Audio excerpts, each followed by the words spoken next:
কোমর পিঠা আছে। ওইটা আমি বড় হচ্ছি যতই কোমর পিঠাটা ছোট হয়ে যাচ্ছে, আর আমি গলায় পরে ভাল লাগে না, ওই জন্য লাজে বলতাম,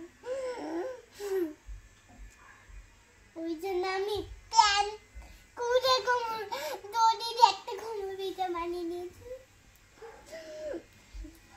কিন্তু আমাদের স্কুলটার নাম আপনারা জানেন? ওই স্কুলটা কিন্তু খুব ভালো, ঠিক আছে? ওই স্কুলের নাম হলো সেন্ট জন। ওর নিচে প্রচুর ডাক্তার আছে, চোখের ডাক্তার আছে, দাঁতের ডাক্তার আছে। আমার স্কুলটা যেতে মজা লাগে। ওপরে স্কুলটায় গল্প শোনায়, পড়ায় আর মজা করে।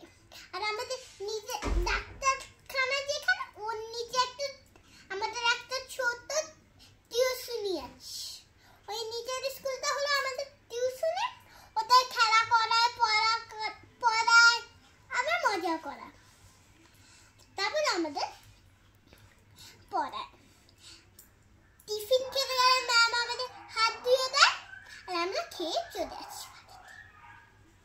টিফিন লাঞ্চটাই হয়ে গেলে আমাদের ছুটি, বুঝেছেন তো? আপনারা যদি আমার মতন এই মজার স্কুলটা আপনাদের বাচ্চাকে হলো করতে পারে, ভর্তি করতে পারে, তা আপনাদের বাচ্চা কোনো সমস্যা নেই। আপনাদের বাচ্চা কয়েকদিন আমি স্কুলে গিয়ে খুব কান্না করছিলাম, কিন্তু ছোট বাচ্চাদের ওই স্কুলটা একদম হলো করবে না, ভর্তি করবে না, আমার মতন বড় বাচ্চাদের ভর্তি করবে। আর ইংলিশ মিডিয়াম দুটো আছে, ওইখান দিয়ে অনেক বড় বাচ্চা আমাদের চেয়ারে বসে, ওই দিদিগুলো আমাকে চেয়ারে বসে। আর ওই হলো ইংলিশ মিডিয়াম দিয়ে কত বাচ্চা যে বেরিয়েছিল, বাবারে বাবা। আর আমি তো মার কাছে যেতেই পারছি না, কি বাচ্চা ইংলিশ মিডিয়ামে। আমি তো জানি না এত বাচ্চা হবে ইংলিশ মিডিয়ামে। আমি তো পুরো অজ্ঞান হয়ে পড়ে গেছি এত বাচ্চা দেখে।